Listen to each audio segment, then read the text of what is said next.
Hello everyone, this is Mithun Barman, digital computer and training একাডেমির Microsoft অফিসের ওয়ার্ডের class number 14তে আজকে আমরা চলে এসেছি। তো 14 নাম্বার ক্লাসে থাকছে বাংলা কীভাবে টাইপ করতে হবে, টাইপ করার পদ্ধতি। তো বাংলা টাইপ করতে হলে আমাদের যে কাজটি করতে হবে, বাংলা ফন্টের নাম নির্বাচন করতে হবে। তো আমরা বাংলা ফন্ট সিলেক্ট করব কিভাবে? কন্ট্রোল এন দিয়ে আমরা নতুন একটা ডকুমেন্ট নিয়ে আসলাম।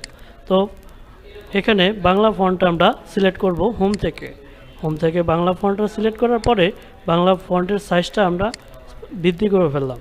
তো এখন কিবোর্ড থেকে কন্ট্রোল অল্টার বি প্রেস করলেই দেখব আমরা কিবোর্ডটি বাংলা হয়ে গেছে।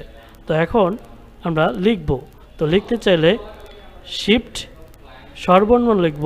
তো শিফট অ্যাপ দিলে স্বরে আসবে, জি প্লাস অ্যাপ দিলে সরাই আসবে, জি প্লাস ডি দিলে রস্বই আসবে, G plus shift plus D দিলে দীর্ঘই আসবে, জি প্লাস এস দিলে রস্ব আসবে, জি প্লাস শিফট এস দিলে দীর্ঘই আসবে, জি প্লাস এ দিলে রি আসবে, জি প্লাস সি দিলে এ আসবে, জি প্লাস শিফট সি দিলে ওই আসবে।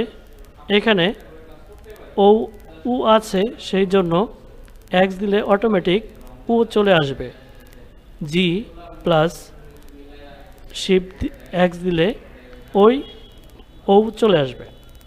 তো এভাবে আমরা স্বরবর্ণ লিখতে পারবো। এখন আমরা শিখব কিভাবে বাংলা কিবোর্ডকে আবার ইংরেজি করতে হয়। তো বাংলা কিবোর্ডকে আবার ইংরেজি করতে হলে আমাদের যে কাজটা করতে হবে, এখান থেকে আবার টাইমস নিউ রোমান দিয়ে দিতে হবে। টাইমস নিউ রোমান দিলে আবার ইংলিশ হয়ে যাবে।